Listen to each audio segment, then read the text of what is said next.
कैसे चाल बना के रेंगे रे टूरी चेपटिया कैसे चाल बना के रेंगे रे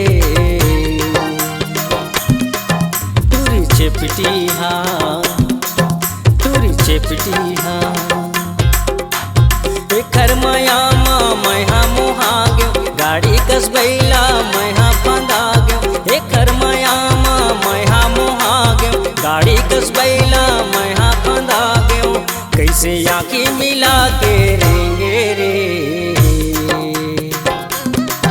टूरी चेपटिया कैसे चाल बना के रेंगे रे टूरी चेपटिया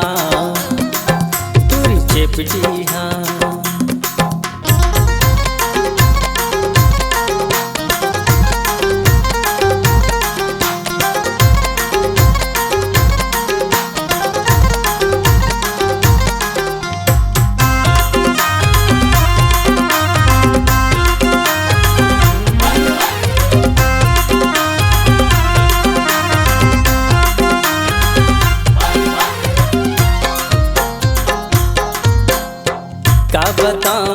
एखर कहानी हो गे हे टूरी जवान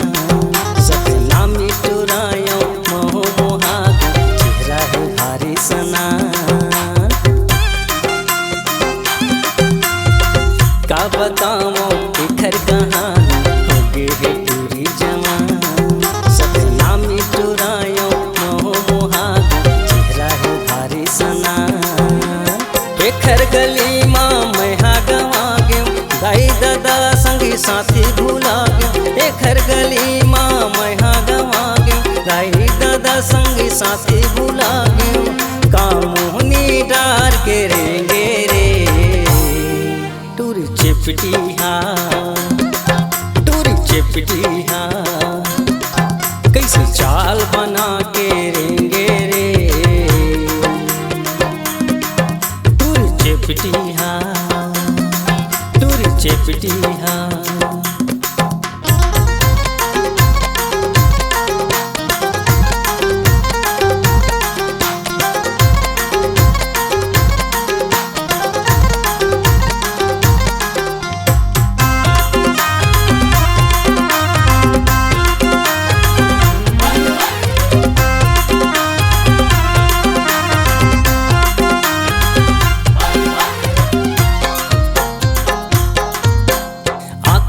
चश्मा काने में बाली हाथे में धरे मोबाइल अखर अदा में हो गयो दीवाना गजब के है इस टाइम आँखी में चश्मा काने में बाली हाथे में धरे मोबाइल हो गयो दीवाना गोरी के अदा में गजब के है इस टाइम ब्यूटी पार्लर में चेहरा सजाए होठ के लाली दीवाना बनाए ब्यूटी पार्लर में चेहरा सजाए होठ के लाली दीवाना बनाए का सेंट लगा के रेंगे रे टूरी चेपटिया कैसे चाल बना के रेंगे रे टूरी चेपटिया कैसे चाल बना के रेंगे रे टूरी चेपटिया